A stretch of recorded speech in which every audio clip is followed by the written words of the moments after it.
আচ্ছা। শোনা যায়, শোনা যায়, ঠিক আছে। জয় যিশু সকলকে। জয় যিশু। আমি প্রথমবার এই এভরিডে প্রেয়ার গ্রুপে এসেছি, ফার্স্ট টাইম। আমাকে লায়লা শার্লিন দিদি আমার সঙ্গে মেসেঞ্জারে উনি কন্ট্যাক্ট করেছিলেন যে বাক্য পরিবেশন করার জন্য। তো আজকে আমার ফার্স্ট টাইম, তাই দিদিকে ধন্যবাদ দিই। লায়লা দিদিকে এই সুন্দর সুযোগ করে দিয়েছেন, আর ধন্যবাদ দিই এভরিডে প্রেয়ার গ্রুপের যারা আপনারা যুক্ত। আমি প্রথমবার, কাউকে অত সেভাবে ভালো করে, কয়েকজনকে চেনা মুখ লাগছে, যেমন শিবন সমাদ্দার আঙ্কেল রয়েছে, বেবিরুদ্ধ দিদি রয়েছে, লায়লা দিদিকে চিনি, এবং পাস্টার মানিক গাইনকে আমি ম্যাথিয়াস প্রেয়ার হাউসে দেখেছিলাম। আর সবাই নতুন, কিন্তু আজকের পর থেকে সবাই আমার পরিচিত হয়ে যাবেন, কোনো অসুবিধা নেই। তো আমি আজকে আমাকে যে এই সুযোগটি দেওয়া হয়েছে তার জন্য আমি সত্যি ঈশ্বরের কাছে কৃতজ্ঞ। ঈশ্বরকে অনেক অনেক ধন্যবাদ জানাই, আর ধন্যবাদ জানাই আপনাদের এভরিডে প্রেয়ার গ্রুপের প্রত্যেককে, যারা ডাইরেক্ট ইনডাইরেক্টলি আপনারা যুক্ত আছেন তার জন্য। তো ঈশ্বরকে ধন্যবাদ দিই যে এই সুন্দর সুযোগটি করে দেওয়ার জন্য। এখানে অনেক বয়োজ্যেষ্ঠ রয়েছেন, প্রাচীন প্রাচীনা রয়েছেন। আমার তরফ থেকে খ্রিস্টীয় শুভেচ্ছা ভালোবাসা জানাই।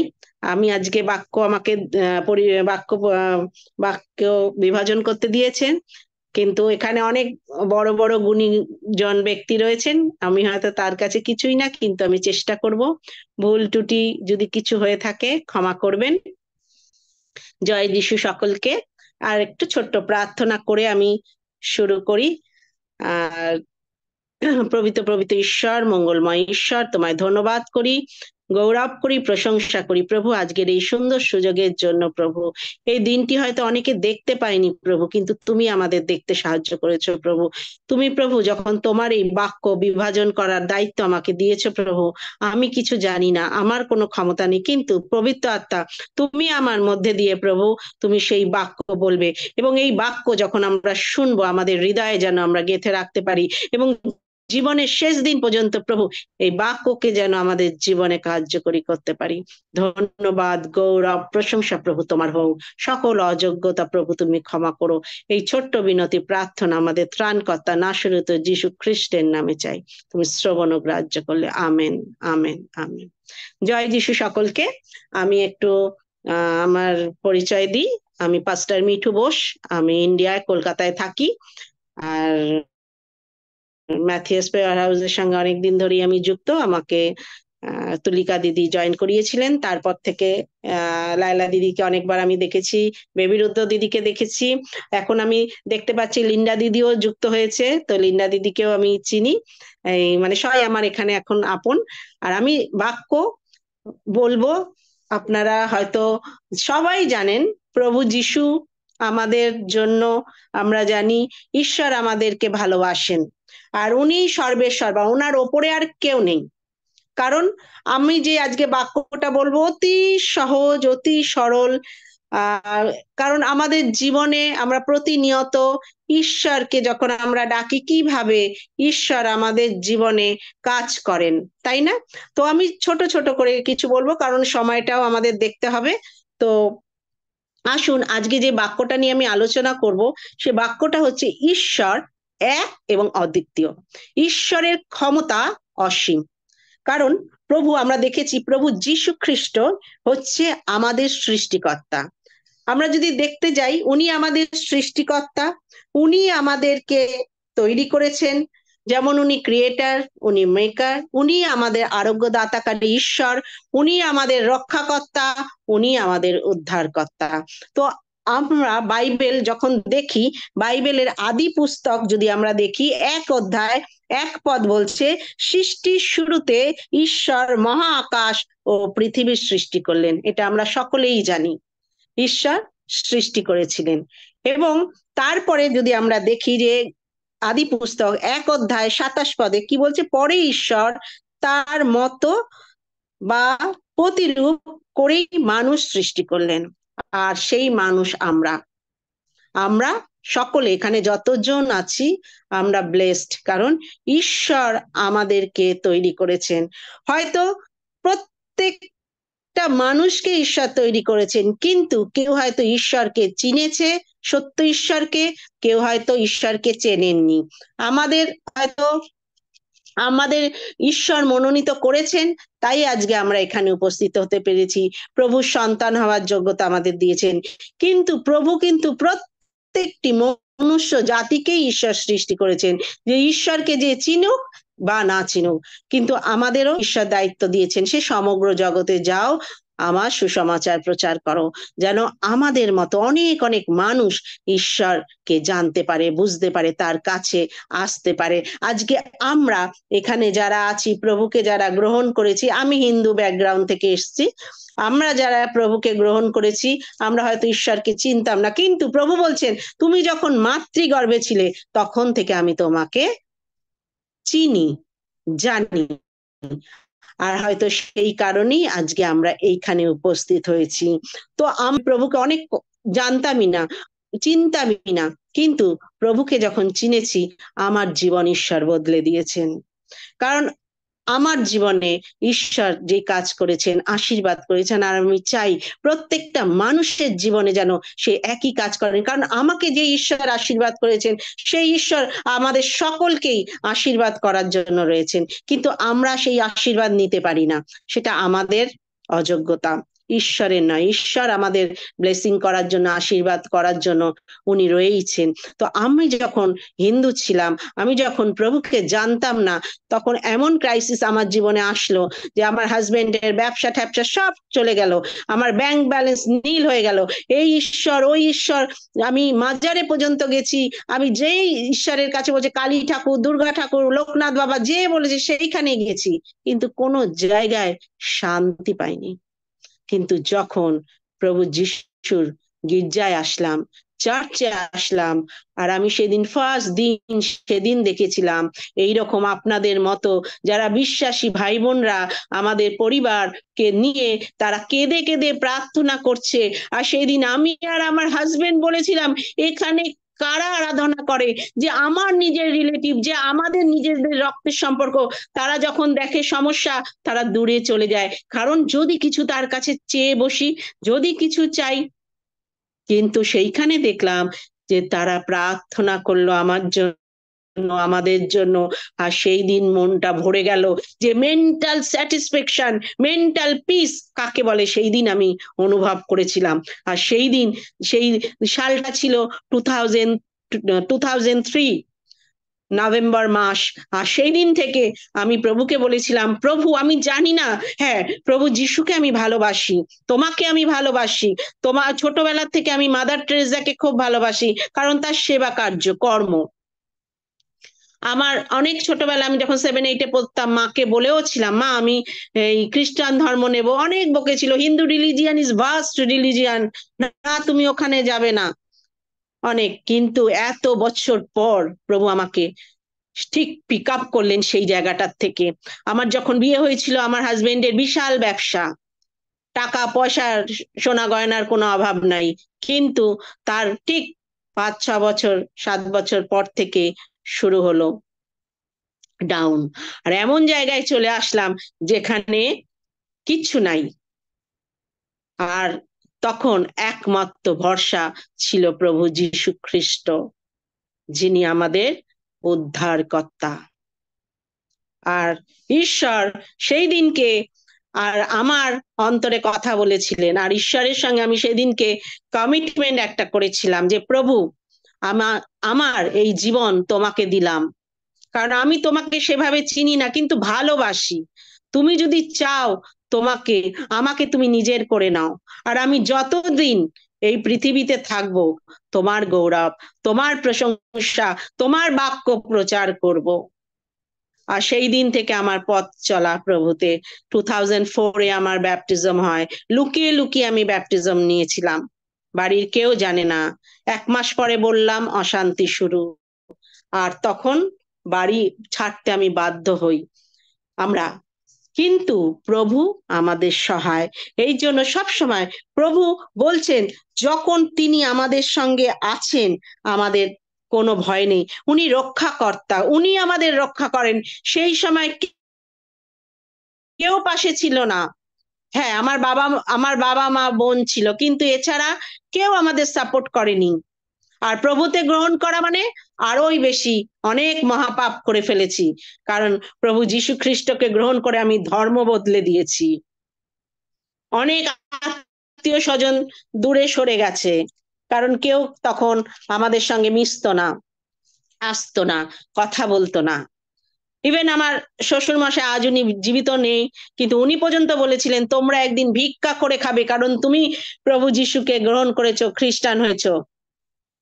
কিন্তু সেই দিন আমি তাকে কিছু বলিনি, মনে মনে হেসেছিলাম আর প্রভুকে ধন্যবাদ দিয়েছিলাম, প্রভু তোমার সন্তানরা কখনো ভিক্ষা করে খায় না, কারণ তুমি তোমার সন্তানদের এমন আশীর্বাদ করো, তারা যদি অল্প ইনকাম করে কিন্তু তাতেও তুমি ব্লেসিং করো অ্যাবান্ডেন্টলি, সেইটাকেই তুমি মাল্টিপ্লাই করো। আর সেটা আমার চ্যালেঞ্জ ছিল, কোনোদিনও আমি কারোর কাছে কোনো কিছু চাইবো না, কিন্তু প্রভু আমাকে দেবেন, আর প্রভু আমাকে দিয়েছেন। আজকে আমি জোর গলায় বলি, যে ঈশ্বরের আমি আরাধনা করি উনি জীবন্ত ঈশ্বর, আর উনি আমার রক্ষাকর্তা। তাই গীত সংগীতা 23 অধ্যায় 4 পদ বলে, ঘন অন্ধকার ঢাকা উপত্যকা পার হতে হলেও আমি বিপদের ভয় করব না, কারণ তুমি আমার সাথে আছো, তোমার মুগুর আর লাঠি দূর করে দেয় বিপদের ভয়। আর সেই বাক্যগুলো যখন আমি পড়ি আর আমি ভাবি, প্রভু তুমি মহান ঈশ্বর, কারণ আমাদের এই বাক্য আমাদের এই বাক্য জীবন্ত বাক্য। কারণ আমি আমার জীবন দিয়ে দেখেছি, কারণ কারোর জীবনে যদি দুঃখ কষ্ট না আসে, আমাদের জীবনে যদি টেম্পটেশন না আসে, আমাদের জীবনে যদি স্ট্রাগল না আসে, আমাদের জীবনে যদি অসুস্থতা না আসে, আমরা প্রভু যিশুকে চিনতে পারি না। কারণ প্রভু যিশু চান ওটা আমাদের জীবনে আশীর্বাদ স্বরূপ নেমে আসে, কারণ আমরা যেন সমগ্র জগতে ওনার সাক্ষ্য বহন করতে পারি। আজকে যদি আমার জীবনে সেই ফিনান্সিয়াল ক্রাইসিস না থাকতো, আমি একে অপরের যে যখন তার হাতে পয়সা না থাকে কি সিচুয়েশন, সেটা আমি ফিল করতে পারতাম না। এখন আমি ফিল করি যে হ্যাঁ, ওই যে দিন দিয়ে আমি গেছি, জানি মানুষের হাতে পয়সা না থাকলে কি হয়, মানুষের কাছে যখন একটা ভারী রোগ হয়, তার কাছে যখন অর্থ নেই কি সমস্যা। আর প্রভু আমার সেই দিনগুলোতে শিখিয়েছে প্রার্থনা করতে,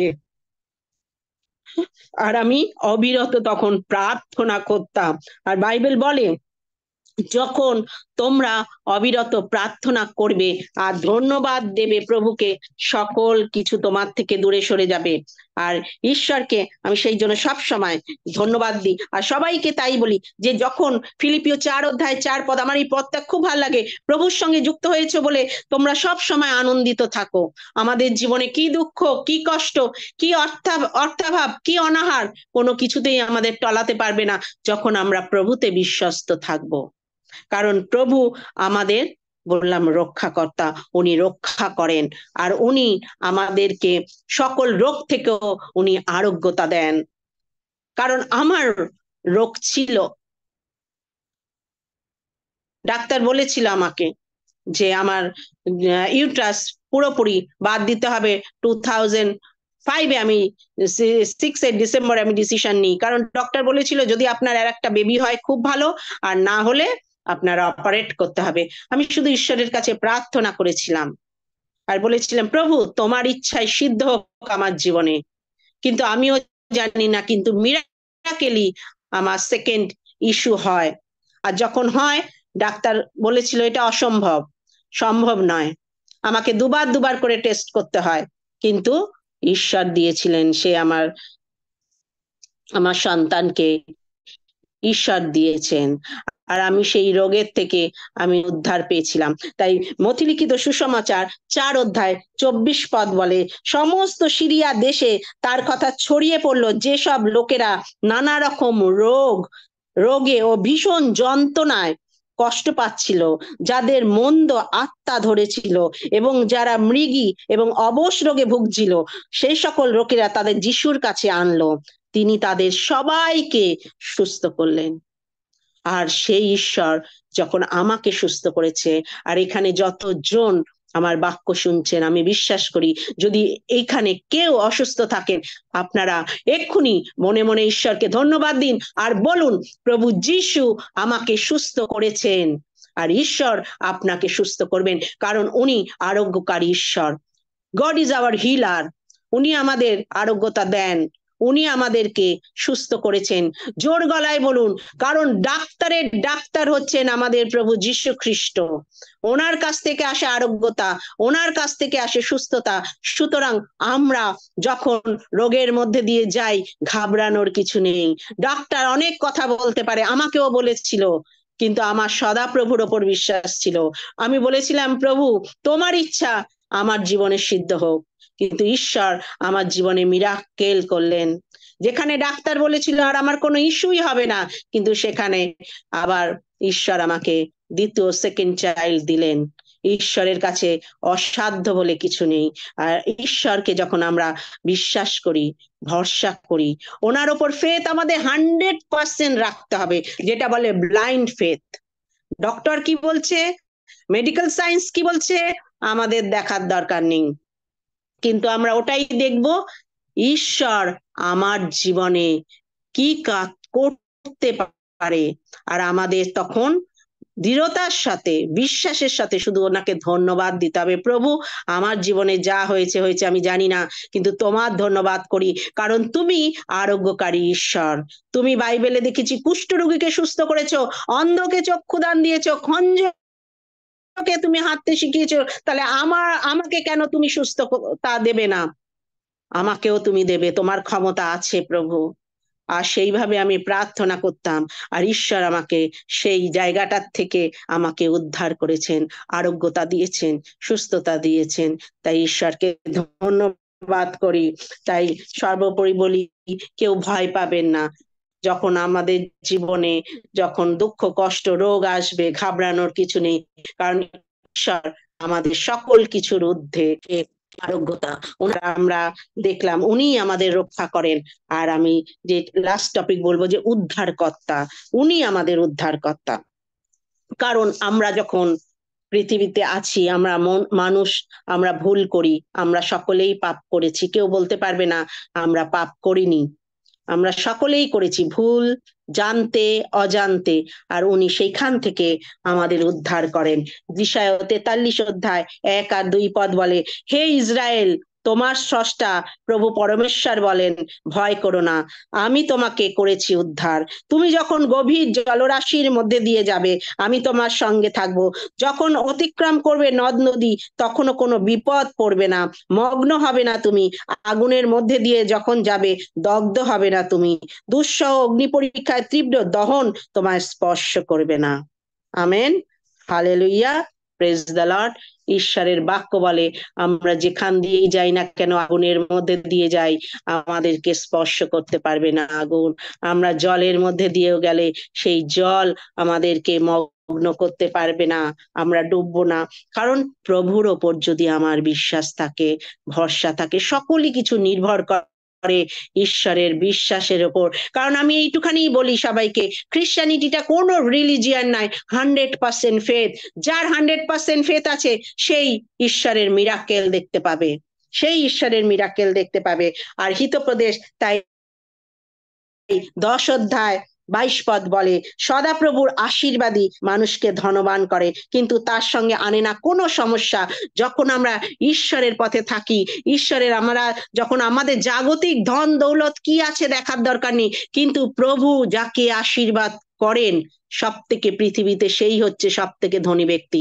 তার কখনো কোনো সময় মনোদুঃখ থাকে না, কারণ প্রভুর বাক্য বলছে, আমি বলছি না, ঈশ্বরের বাক্য বলছে, আর আমরা বিশ্বাস করি ঈশ্বরের বাক্য সত্য। কারণ ইব্রিয় 13 অধ্যায় 5 পদ বলে, তোমাদের জীবনে অর্থ লালসা থেকে মুক্ত রেখো, তোমাদের যা আছে তাতেই সন্তুষ্ট থাকো, কারণ ঈশ্বর বলেছেন, আমি কখনো তোমাকে ছেড়ে দেব না, কখনো পরিত্যাগ করব না তোমায়। আর ঈশ্বরের এত বড় কমিটমেন্ট, যখন উনি আমাদের কখনো কোনোদিনও ছাড়বেন না, তাহলে আমরা কেন ভয় পাবো? আমাদের কি আছে না আছে কি যায় আসে? কিচ্ছু যায় আসে না। আজকে আমার প্রচুর ছিল, এক সময় কিছুই ছিল না, কিন্তু ঈশ্বর আবার আস্তে আস্তে আমাকে তুলেছে। কিন্তু প্রভু কখনো আমাকে লজ্জিত হতে দেননি। আমি যেই বাড়ি ছেড়ে এসেছিলাম, আর প্রভুকে একটা শুধু প্রভুর আমার কাছে, তখন আমি সেভাবে চিনতাম না, প্রভুকে জানতাম না, প্রথম প্রথম চার্চে যেতাম, কিন্তু প্রভুকে ভালোবাসতাম আর প্রভুকে বলতাম, প্রভু আমি তোমাকে ছাড়া কিছু জানি না, তুমি আমাকে লজ্জিত হতে দিও না।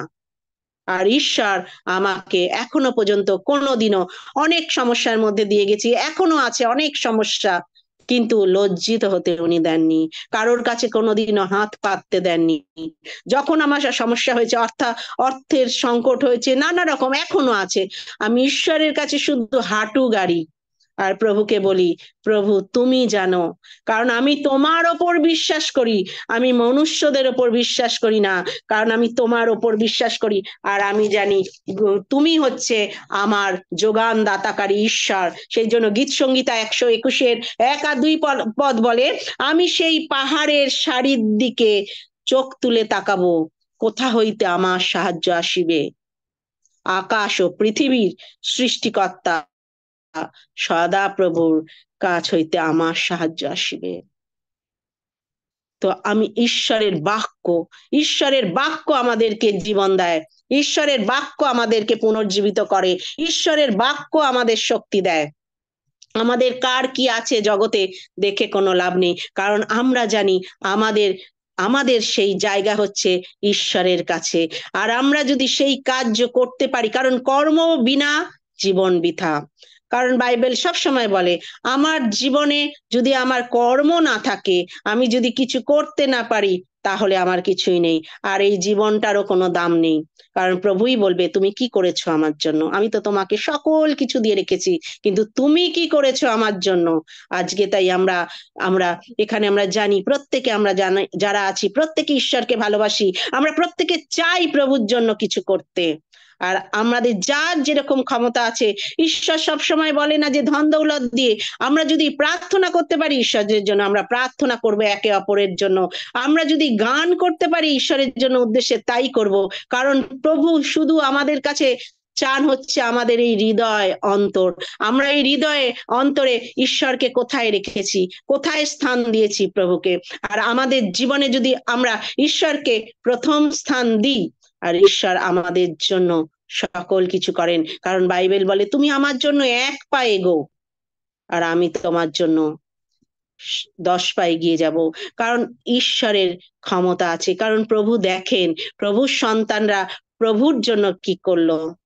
কারণ আমরা ইয়বের জীবনে দেখেছি না, ইয়বের সকল কিছু চলে গেছিল, কিন্তু ইয়ব শুধু বলতেন, আমার কিছু নেই প্রভু, তোমার জিনিস, তোমার সব তুমি দিয়েছো, তোমার ইচ্ছা হয়েছে তুমি নিয়েছো, আবার যদি তোমার ইচ্ছা হয় তুমি দেবে। আর আমরা যেন সেই ইয়বের মতো হতে পারি, কারণ আমাদের এই পৃথিবীতে আমার বলে কিছু নেই, যা কিছু আছে সবই ঈশ্বরের।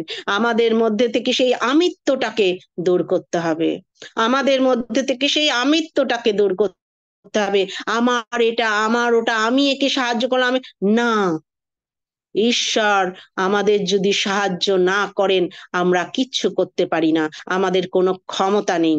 একটা গাছের পাতাও ঈশ্বরের আজ্ঞা ছাড়া নড়ে না।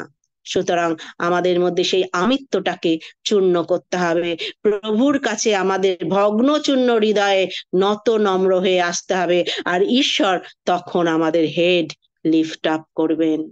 কারণ প্রভু চান ওনার সন্তানরা প্রত্যেকে মাথা উঁচু করে বাঁচুক, ঈশ্বর কখনো চান না ওনার সন্তানরা মাথা নিচু করে বাঁচুক।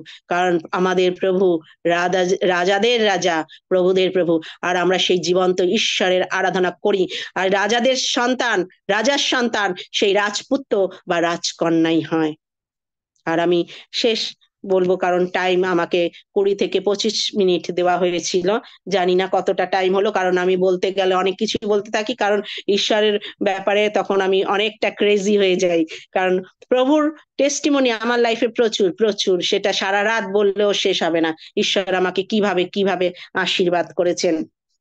তাই একটা কথাই আমি বলতে চাই, যে আমরা এখানে যতজন আছি, আমাদের এটা মাথায় রাখতে হবে, প্রভু ছাড়া আমাদের জীবনে কিছু নেই, কারণ উনি এই পৃথিবীর সৃষ্টিকর্তা, উনি আমার সৃষ্টিকর্তা, উনি আমার আরোগ্যকারী ঈশ্বর, উনি আমার রক্ষাকর্তা, উনি আমার উদ্ধারকর্তা। তাহলে যে ঈশ্বরের আমরা আরাধনা করি উনি হচ্ছে জীবন্ত ঈশ্বর। সেই ঈশ্বরের কাছে একবার যখন আমরা বলি, সে একবারেই একটা কথা শোনেন। উনি ওনার মাটির প্রতিমা নয়, যিনি কান থাকতে শোনে না, চোখ থাকতে দেখে না, হাত থাকতে কিছু করতে পারে না। কারণ আমাদের ঈশ্বর জীবন্ত ঈশ্বর, কারণ উনি প্রমাণ করে দিয়েছেন ক্রুশে প্রাণ দিয়ে এবং তৃতীয় দিবসে উত্থাপিত হয়ে যে উনিই পুনরুত্থান এবং উনি জীবন।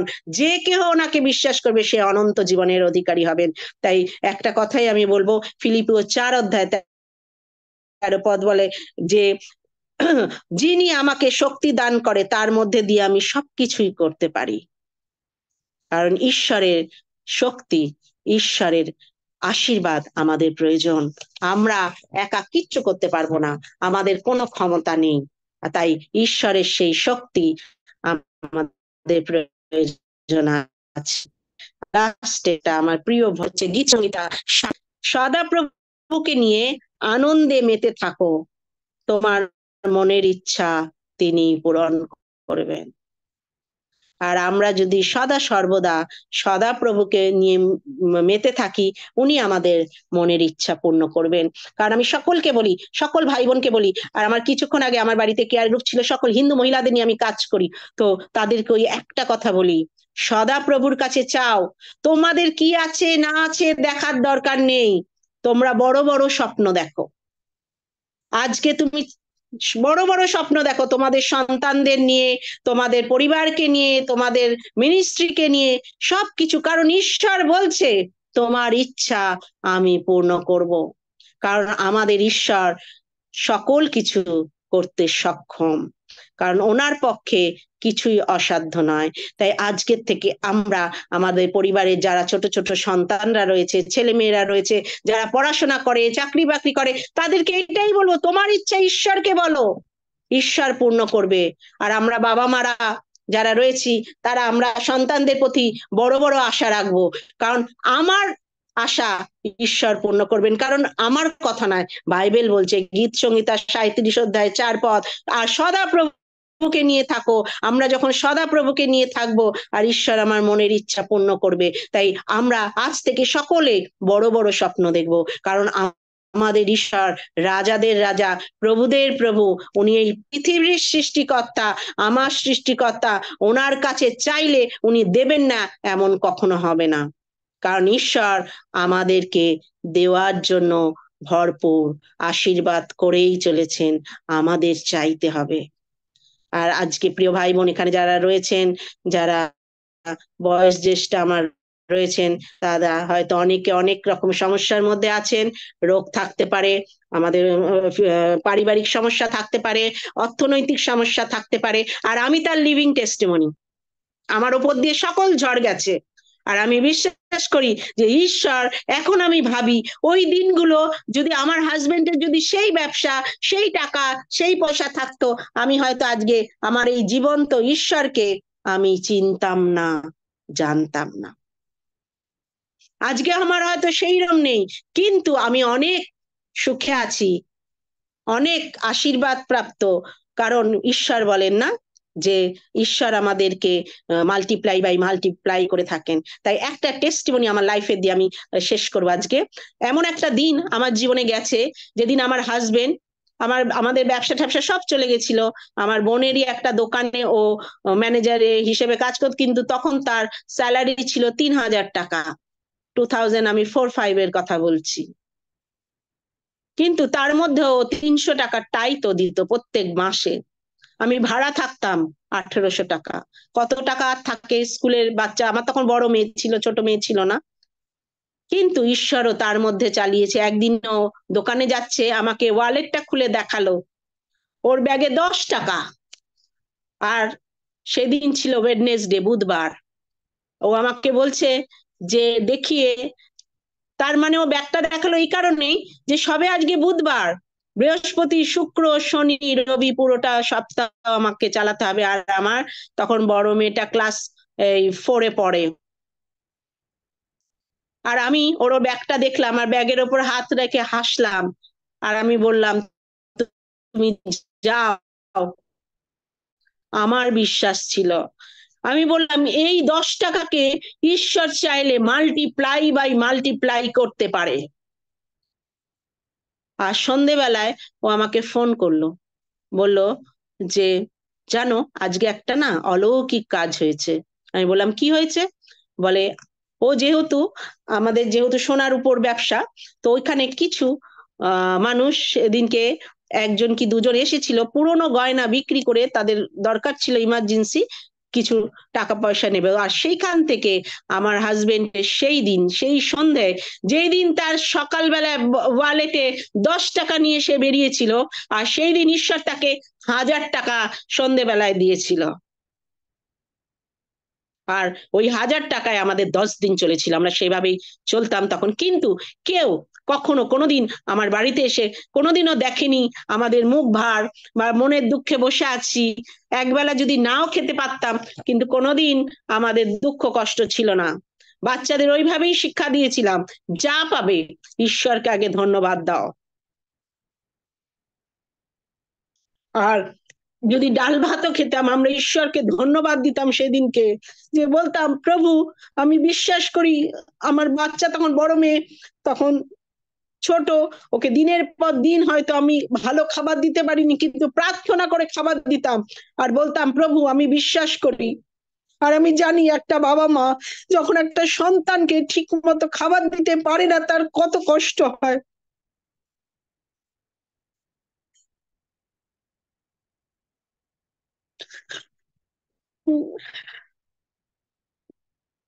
কিন্তু আমি সেদিনকেও আমার বাচ্চাদের শিখিয়েছিলাম, আমার ওই বড় মেয়েকে শিখিয়েছিলাম, তুমি যা খাবার পাবে ঈশ্বরকে ধন্যবাদ দাও। কারণ অনেক মানুষ আছে তারা এই খাবারটাও পায় না। তুমি আজকে হয়তো ডাল আলু সেদ্ধ খাচ্ছ, হয়তো সপ্তাহে 7 দিনই তাই খেত, কিন্তু আমার বড় মেয়েকে ঈশ্বর এমন আশীর্বাদ করেছিল, কোনোদিনও মুখ ফুটে কিছু বলতো না যে মাম আর কিছু নেই।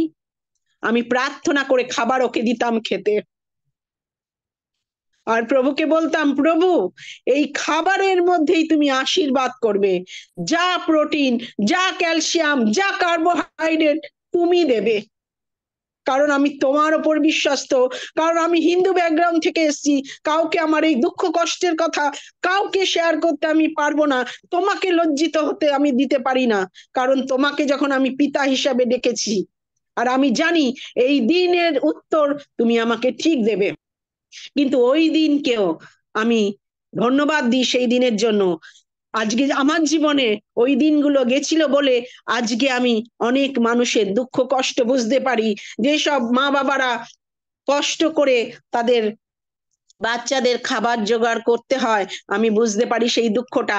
আর ওই জন্য আমার বাড়িতে আমি ট্রেক গ্রুপ চালাই, সেই ছোট ছোট বাচ্চাদের নিয়ে, যেসব বাড়ির মায়েরা লোকের বাড়ি কাজ করে, যারা ভালো খেতে পারে না, তাদের নিয়ে আমি জন্মদিন সেলিব্রেট করি। আমার বাচ্চাদের জন্মদিনের থেকে আমি তাদের জন্মদিন সেলিব্রেট করি, কারণ তারা যে একটা যে কেক কাটবো তার আনন্দ আলাদা। আর আমি তাদেরকে খাওয়াই।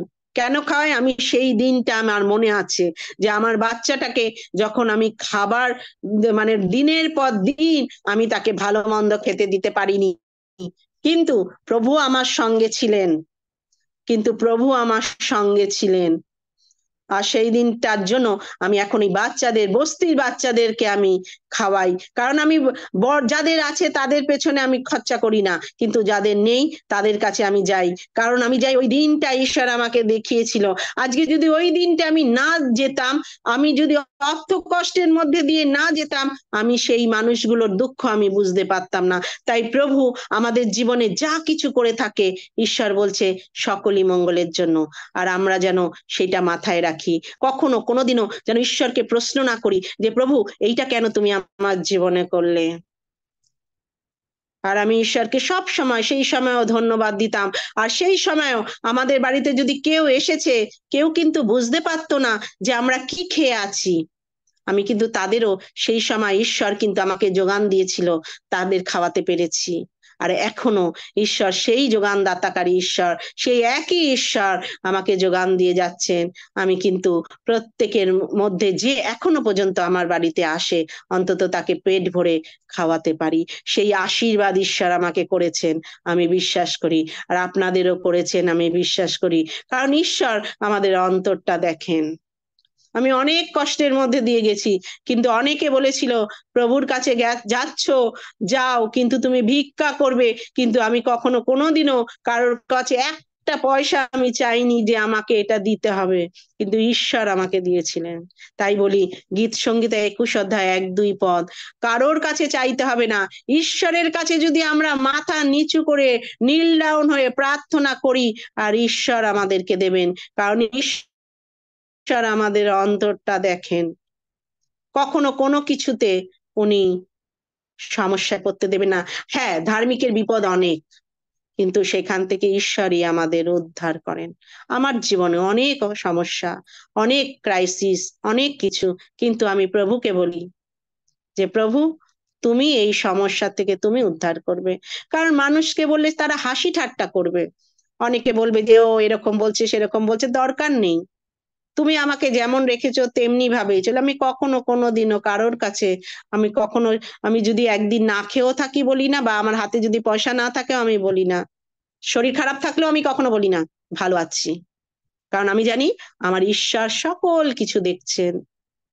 কারণ মানুষ কিছু করতে পারবে না, যা করার উনি করবেন, কারণ ওনার প্রতি আমার বিশ্বাস। তাই আজকে এটাই বলে শেষ করব যে আমাদের প্রত্যেকের জীবনে যদি, এই আমার জীবনেও যদি ওই দুঃখ কষ্টগুলো না থাকতো, আজকে হয়তো আমি ঈশ্বরকে এভাবে চিনতাম না। তাই প্রভুকে ধন্যবাদ দিই, ওই দিনটা ছিল বলে, আমার হাজবেন্ডের ব্যবসা চলে গেছিল বলে আজকে হয়তো আমি প্রভুকে চিনতে পেরেছি, জীবন্ত ঈশ্বরকে চিনতে পেরেছি, ওনার কাজ আমি করতে পারছি। প্রভু আমাকে মনোনীত করেছেন, প্রভু আমাকে দিয়ে কাজ করাচ্ছে। তাই প্রভুকে বলি, আমার কোনো ক্ষমতা নেই, যোগ্যতা নেই, তোমার ইচ্ছা আমার জীবনে, আমার পরিবারে, আমার সন্তানদের মধ্যে যেন সিদ্ধ হয়। আর এটাই বলি, এখানে আমরা যতজন ভাই বোন আছি, বয়স জ্যেষ্ঠা জ্যেষ্ঠে রয়েছেন, প্রাচীন প্রাচীনা রয়েছেন, প্রত্যেকের জীবনে যেন ঈশ্বর আশীর্বাদ করেন। আর প্রত্যেকের জীবনে আমরা বলি, মন খুলে বলি, প্রভু আমার কি আছে, আমার এই জগতের দিক দেখা দরকার নেই, কিন্তু বিশ্বাস করি তুমি আমাদের প্রত্যেককে আশীর্বাদ করেছো, আর তোমার ইচ্ছাই আমাদের জীবনে সিদ্ধ হোক। Amen, hallelujah, praise the lord. জয় যিশু সকলকে। ধন্যবাদ দেই দিদি। আপনার বাক্য সাক্ষ্য দুটোই অদ্ভুত একটা বিষয় ছিল, বিশ্বাস অদৃশ্য।